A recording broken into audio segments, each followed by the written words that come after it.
Tal como se lo habíamos dado a conocer, estaremos hablando sobre los casos de sarampión. En el país ya se han detectado más de 80. Nuestro compañero Fernando Hernández ha preparado un especial para ampliarnos más sobre este tema que ha generado preocupación especialmente a los padres de familia, pero conozcamos más sobre esta enfermedad.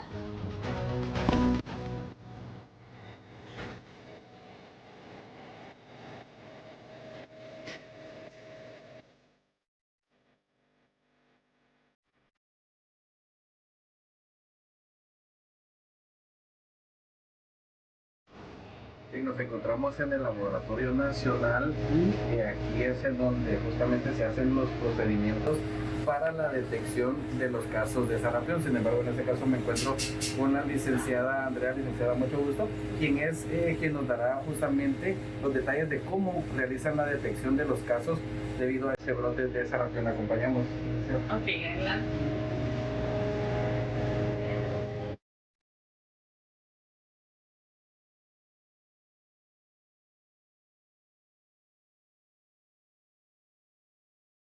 Ok, aquí en el Laboratorio Nacional contamos con una ventanilla donde está el personal técnico encargado de recibir todas las muestras que vienen procedentes de todos los hospitales nacionales y centros de salud, en general de todos los servicios de salud de Guatemala, ya sea privado o público. Ellos son los encargados de trasladarnos las muestras a la unidad, donde contamos también con personal técnico y profesionales que se encargan ya del proceso de las muestras. Hacemos dos tipos de análisis. Hacemos un proceso serológico, que en lo que buscamos ahí es la detección de anticuerpos IgM e IgG contra el sarampión. Para eso utilizamos muestras de suero. También el otro procedimiento que hacemos es un RT-PCR en tiempo real, donde buscamos directamente el virus, si hay virus o no está el virus, la ausencia o presencia del sarampión. Y para eso utilizamos muestras ya sea de hisopado nasofaringio u orina. Lo ideal es que siempre traigan los tres tipos de muestras: suero, hisopado nasofaringio y orina. En este cuarto realizamos los análisis serológicos, es donde se hacen las ELISAs, donde se detectan los anticuerpos IgM e IgG contra el sarampión.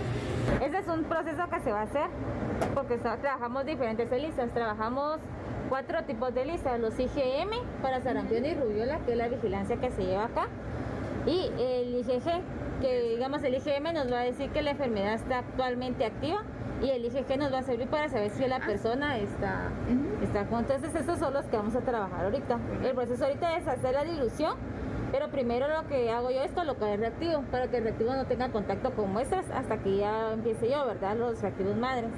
Un resultado IgM positivo nos indica que la persona está teniendo la infección recientemente, y un resultado IgG positivo nos indica que la persona estuvo inmunizada anteriormente o bien que ya había presentado la infección. De igual forma, el IgG al momento de una persona estar enferma empieza a elevarse significativamente. Si trabajamos en conjunto con la Dirección de Epidemiología y Gestión de Riesgos, ya que ellos son nuestra contraparte, y en conjunto estamos dando respuesta al brote que actualmente tenemos del sarampión, igual que con el programa de inmunizaciones. Y también la OPS nos ha estado apoyando en todas las actividades que se están haciendo actualmente. Ok, estamos en el área de serología y justamente pues vamos a ver el procedimiento y la licenciada nos va a explicar un poco de parte de ese procedimiento que se realiza con las pruebas. Es importante mencionar y una situación que pone de cierta forma en alerta a las personas es que, por darles un ejemplo, las pruebas de COVID, por ejemplo, este virus podría contagiar a 4 o 5 personas. Sin embargo, si la persona no está inmunizada en cuanto al sarampión, el riesgo es mayor, tomando en cuenta que al momento de tener esta enfermedad se podría contagiar alrededor de 18 hasta 20 personas. Entonces veamos parte de estos procedimientos. Si nosotros obtenemos un resultado IgM positivo y no tenemos otras muestras virológicas para hacerles PCR en tiempo real, le solicitamos una segunda muestra para saber si realmente esa persona está enferma o no. Una segunda muestra, es decir, que confirmamos o descartamos el caso haciendo una seroconversión de la IgG, es decir, comparando la IgG de la primera muestra y la IgG de la segunda muestra. Si hay un aumento significativo, confirmamos el caso, y si no lo hay, ya descartamos el caso. La preocupación realmente es que hay muchas áreas que no cumplen con la cobertura de vacunación. Esto quiere decir que no están vacunando a los niños y esto puede ser por muchos factores. Tienen miedo a la vacuna, no confían en la vacuna o por muchos otros factores. Y la primera recomendación es que deberían de vacunar a todos los niños. Tienen que vacunarlos para estar protegidos contra el sarampión. Y recomendar a toda la gente que si realmente tienen síntomas como fiebre y rash, acudir a los centros de salud para sus tomas de muestras, que tienen que ser suero, hisopado de orina, que por favor cooperen en dar las muestras para que nosotros podamos hacer un diagnóstico oportuno y así darles el tratamiento debido y que no va a pasar mayor cosa, ¿verdad? Si realmente se diagnostica oportunamente. Verificar los carnets de vacunación, buscar atención ante síntomas como fiebre o salpullido y promover la higiene. Son algunas de las recomendaciones de los expertos y recuerden, la vacuna es segura en los centros de atención de salud pública, incluso es gratuita. Continuamos ampliando la información sobre este virus, el sarampión, y tomar en cuenta quiénes son los más afectados. Y es que los niños menores de 5 años, especialmente aquellos sin vacunas completas o con desnutrición, son las más expuestas al sarampión.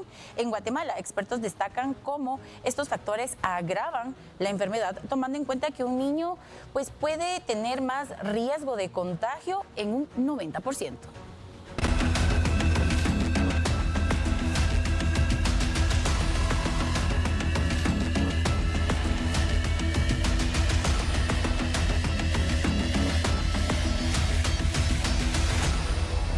En Guatemala el sarampión fue una enfermedad que se controló durante bastantes años. Sin embargo, en los últimos meses surgieron algunos casos que ya han sido confirmados.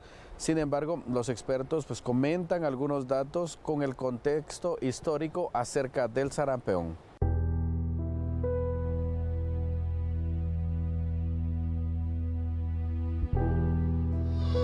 Sí, el sarampión, nosotros en el Hospital Roosevelt tenemos una memoria histórica que tuvimos un brote en 1990 y 1991.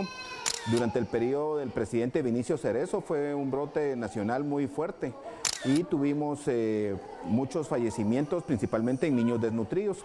El sarampión, tenemos una alerta nacional de vigilancia y si hay casos, ¿verdad?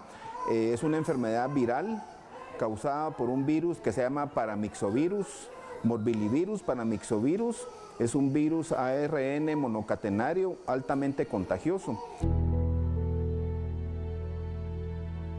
El sarampión no es una enfermedad nueva, siempre ha existido, incluso antes de los 90 era muy conocida, ¿verdad? La población la conocía como sarampión negro y pues era muy común conocerla, era una enfermedad de la infancia muy frecuente y que se caracterizaba por brotes muy grandes. El último brote grande que Guatemala tuvo fue en 1989, más de 15,000 gentes, por lo menos notificados en los sistemas que existían en aquel entonces, una alta mortalidad.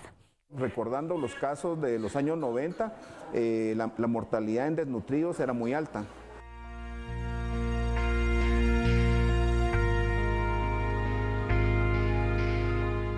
En ese proceso, no solo Guatemala, sino que los más de 35 países que conformaban la región de las Américas siguen el mismo proceso y reciben una certificación de eliminación de la región de las Américas en el año 2016.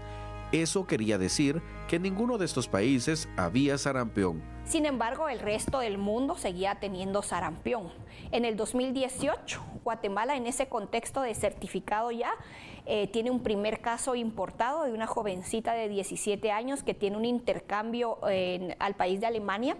Y cuando regresa a Guatemala, pues evidentemente tenía y estaba cursando con un cuadro de sarampión. En ese momento, los equipos de respuesta del Ministerio de Salud activaron toda una serie de contención y una búsqueda permanente de más casos derivado de todo el movimiento que tuvo la jovencita y cerraron el caso sin ningún otro contacto. Entonces el sarampión es una enfermedad que Guatemala y Centroamérica y América Latina tenía certificación que no habían casos desde hace aproximadamente más de 10 años. Entonces este es un duro golpe a la salud pública porque el sarampión tiene una tasa de contagio muy elevada. Por esa razón fue que en este evento religioso de Santiago Atitlán, que llegaron miles de gentes, alguien tenía sarampión y contagió a muchas personas ahí, y los cuales van a ir a sus comunidades a seguir contagiando personas, ¿verdad?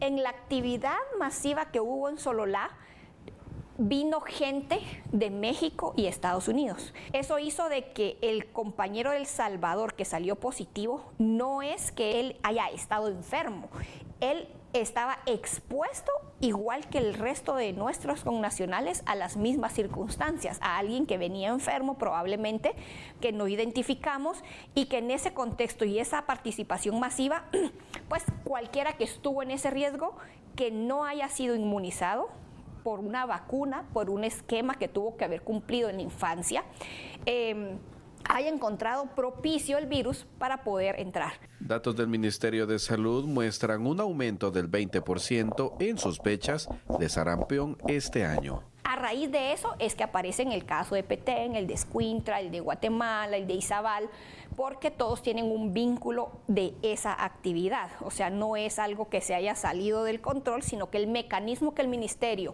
usó es que activó todos esos equipos de respuesta para que buscaran. Eso es un trabajo minucioso, porque es un trabajo en donde deben de gestionar con los líderes locales, religiosos, ¿verdad?, para poder conglomerar a las personas, poderlas entrevistar, poder ir a sus casas y poder identificar estos casos.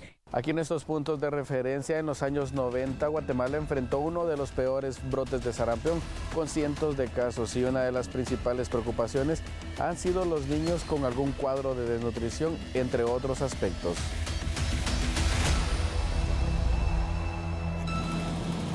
Bueno, vea esto, los niños menores de 5 años, especialmente aquellos sin vacunas completas o desnutrición, son los más expuestos a la sarampión.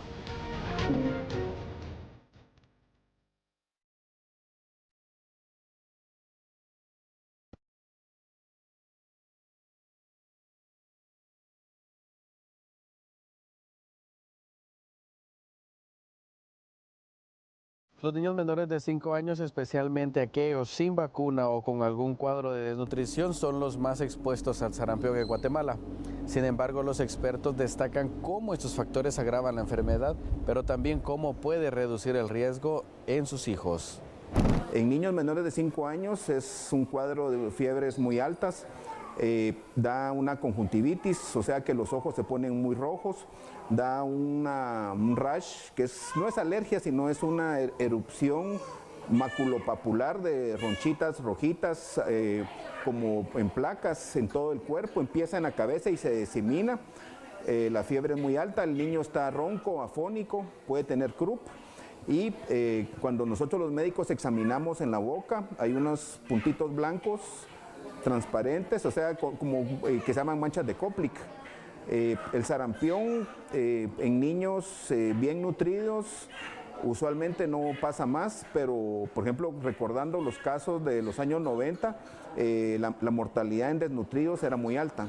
En Guatemala, según UNICEF, el 47% de niños menores de 5 años sufren desnutrición crónica, lo que reduce su capacidad para combatir infecciones como el sarampión, que puede causar complicaciones graves como neumonía o encefalitis. Tenemos preocupación con los niños desnutridos porque sabemos que el niño desnutrido, el sarampión tiene una carga viral muy alta y puede hacer un choque séptico con fallo multiorgánico y neumonía extensa.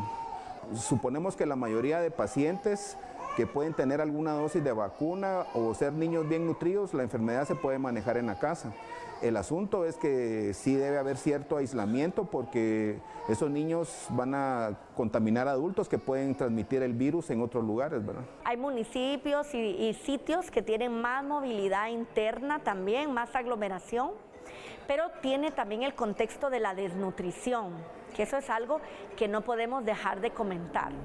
Los niños menores de 5 años, especialmente aquellos sin vacunas completas o con desnutrición, son los más expuestos al sarampión en Guatemala.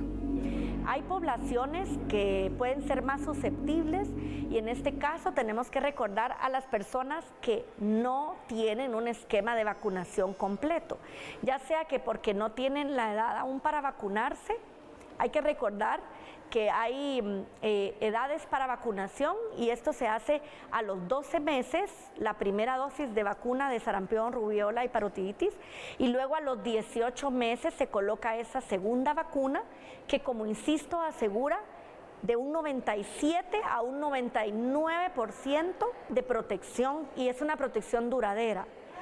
Esas personas, no solo los niños menores de 5 años, sino también personas adultas, personas con comorbilidades o con algún sistema inmune debilitado, y las embarazadas pueden tener mayor riesgo de complicaciones. Históricamente siempre manejamos que la tasa ideal de vacunación anual debe ser del 95%, que nos garantice algo que se llama protección de rebaño para ese 5% que incluye aquellos que sí recibieron vacuna, pero que probablemente por una situación muy particular no hayan levantado inmunidad, que es un porcentaje. Hay otro porcentaje dentro de ese 5% que es la gente que no se quiere vacunar por X o Y razón, desconocían y demás. Dentro de esos porcentajes, el 95% nos da esa certeza.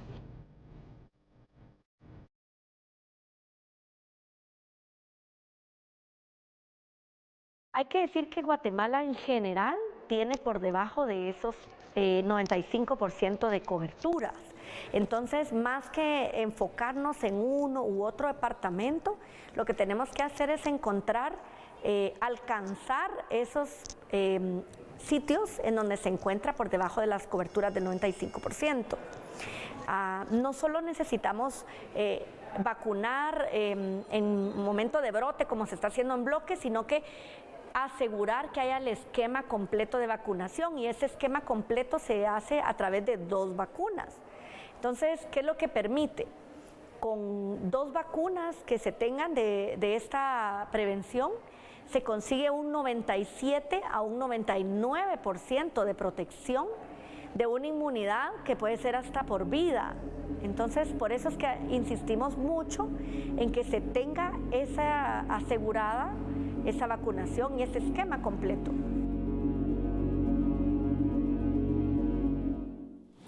Bueno, hasta el momento la situación del sarampión para muchos era pues desconocimiento en algunas comunidades, pero ya aclarando la situación con esos especialistas, pues sabemos perfectamente que la vacunación fue oportuna en su momento para muchas personas, que logró darles esa protección. Ahora hay que preguntarse quiénes no se han vacunado y qué es lo que se tiene que hacer.